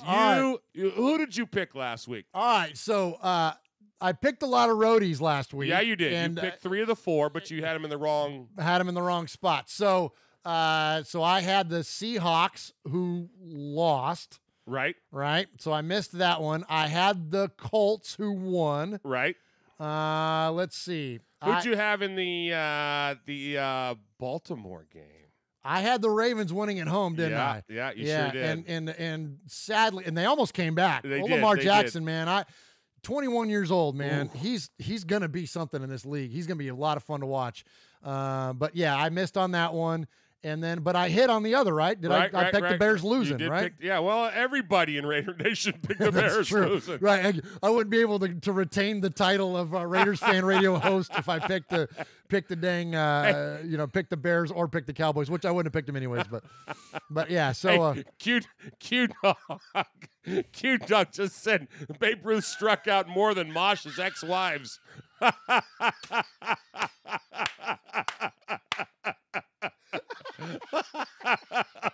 Only the capo can get away with that one. That's hilarious. Oh my God, they were all idiots. Not a one of them could pick a man to save their ass. Oh my God. You're killing me. Oh my God. Oh, you're killing me. Hey, real quick while we're off the rails. Speaking of idiots. Tell our listeners what Grandma Jenny used to say about her 4 kids. Oh my. This is the best, you guys. My Grandma Jenny, Uncle Mosh's mom. Yeah, she used to say, she goes, oh my God, I gave birth to 3 jackasses and an idiot. And I'm not telling you who's who. So who's the idiot? Yeah, so who's the idiot? We used to vote on it. Once a year, we'd vote on it. And one time, one of us got all nominations. That means somebody voted for themselves. Oh my gosh, 3 jackasses and an idiot. 3 jackasses and an idiot. Gosh. All right, so Uncle Mosh, do you want to do a playoff update for us? Yes. Okay, so this week, you're going to choose again. Okay, I'm going again. All right. 2 for 2 last week. You got the Indies at the Cheats. Well, you got the horseshoes at the Cheats. Yeah, give me the luck. You know what? It took me a few years to equate the fact that the team with the horseshoe on the side of its helmet has a quarterback named Luck. You never got that? No, but I did like last year, and I have a buddy that's a Colts fan, and I go, that's kind of cool, and he goes, dude, I never thought of that. Yeah, so there you go. So give me the Lucks. Okay, you got the Lucks. Yeah, okay, and I know that with your infatuation for the Belichicks, that's a no-brainer, and because also, so let me bring this up. Yeah, so let's hit this one. Let's go with the Belichicks over the name that won't be spoken. But I just want to say this: did you catch how many people have that's caught on with? We started that here. Yeah. We started talking about, and some Joseph Morales just typed the name. We don't type it either, Joe. But there is there is names that we don't say. Yeah. You know, there's things you just don't do. And so we've started this whole names that we will not say. And it's caught on. It's caught on in the chat. It's caught on with the callers, you know, talking about. Yeah, it's great. And I love it. I love that. Man. It's another one of those trend-setting things that we do. Absolutely. So speaking of the names that we shall not name. Right. The quarterback that we shall not name that plays for that team, the artist known formerly as the San Diego Superchargers. Sure. Okay, look, this is my opinion. I'm not telling you how to be a Raider fan. You be a Raider fan, however you be a Raider fan, and as long as you're a fan and you are passionate about our team, you are okay with us, man. Sure. This is not a condemnation of the way you choose to live out your fandom. But for my fandom, if you are rooting for the Chargers to beat the Patriots, you're doing it wrong.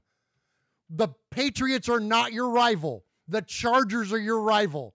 You should hate the Chargers and the guy that plays quarterback more than the guy that plays in New England, because the guy that plays in New England doesn't kick your ass twice a year. The guy that plays in with the white jersey with the 1 and the 7 on it, that's the guy that kicks your ass twice a year. You should want to see him lose way before you want to see the other guy lose.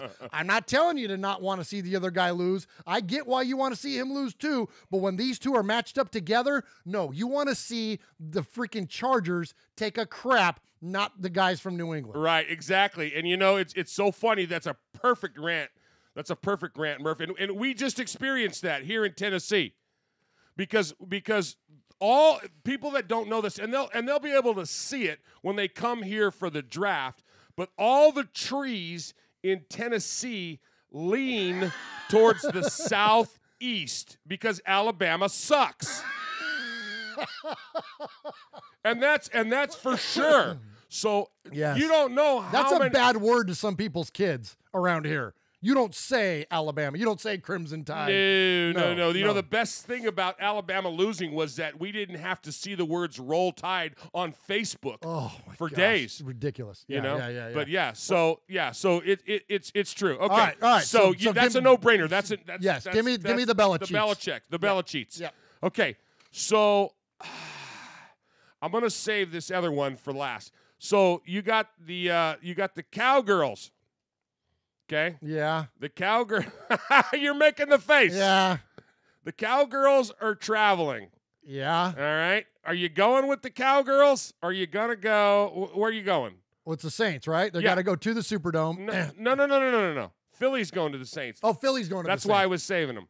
Oh. Yeah. Okay. So who do they got? I can't read that. I'm having an issue. Yeah, you're having. I got the Rams. The Rams. I mean. Yeah. Oh, so you throw it back you knew, bitch. I was trying to give it to you fast. Make sure you write that down so you can beat me. I was trying to give it to you fast. 152. All right, no, I'm sorry. I didn't mean to throw that, Joe. I was trying to give it to you fast. I can't because I got my Al Davises on and everything. All right, so the Cowboys got to go play the Rams. Give me the freaking Rams, man. I can't root for the Cowboys. No, I wouldn't root no. for them before they got that other guy that wears number 19 now. Well, even before that, I would root against the Cowboys, but especially now. And frankly, all right, so here's a good, fair, at least football analysis on it. I think that defensively, the Rams have enough to contain Prescott, and he's not going to be able to get loose on a natural field on the road. I think that it's too much for him. That he played brilliantly. I'll give him credit. He played great last week. I don't see him doing that on that turf in LA. I don't exactly. The grass in LA. Exactly. In LA. All right. Let's go to your favorite game. All right. The Eagles and the Saints. I'm with you on this one. I think I know where you're going. Just because we want to see the story. I want to see the story. We want to see Brady Breeze, man. We want to see Brady Breeze. And, I think that Philly is a nice story. And I'm thankful for the game that they put together this last week. And I'm thankful that the game ended on the double doink. And what I mean? That was great. And we definitely will, celebrate that win against the Bears. But man, they're playing too far over their head, and the Saints at home in that dome, they're crazy good. Speaking of Tennessee connections, Alvin Kamara is just amazing. That guy is just a stud, and you got the Hall of Fame quarterback back there, Drew Brees. It's gonna be too much offense for the Eagles to deal with. So give me the Saints at home. All right, I got it written down. All right, let's move on. Let's kill this thing. Let's put this baby to bed. All right, hit us with that. Raiders and pop culture. Uncle Mosh, the last segment of the night for everybody. Appreciate everyone sticking with us. And last thing, you know, I've quickly learned, Uncle Mosh, that this is going to become my favorite off-season segment. Oh, nice. Yes. So for those of you that haven't heard us the last couple episodes, we had some things that came up. Actually, this was your idea. There was a show called Last Man Standing. Last Man Standing, and there was a Raiders reference. You just caught this. You were flipping around the channels and came across an episode that had a Raiders reference for one of the guys in the show.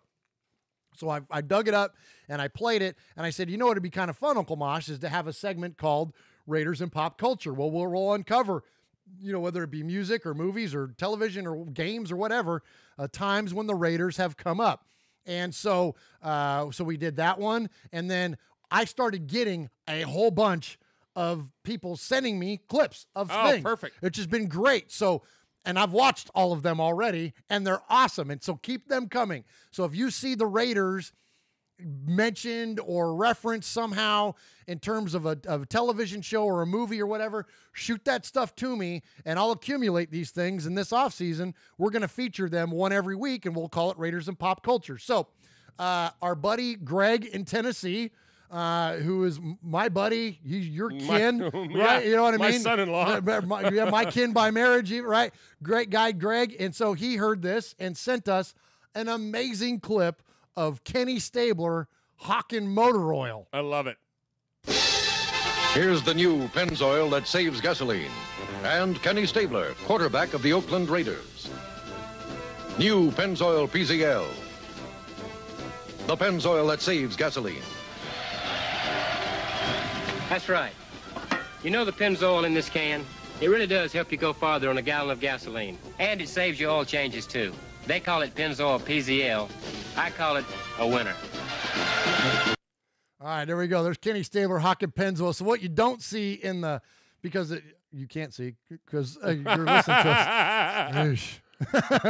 us. There's like an El Camino, like driving away from him, and Kenny drops back and throws the can of Pennzoil, and it lands perfectly in a case. Oh, nice. In the back of the El Camino, and he's wearing his Raiders jersey, man.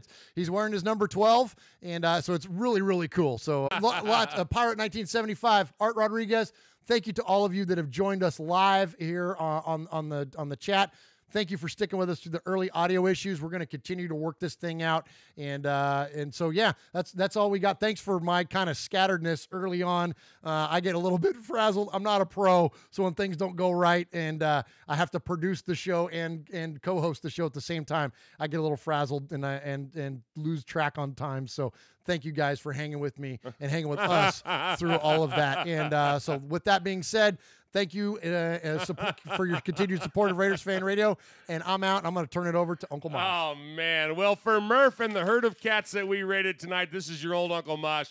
And you've been listening to Raider Fans Radio, where we took a lighter side journey into the dark side. Remember, shut the F up. What started in what happens in Vegas started in Oakland. Good night, everybody. God bless.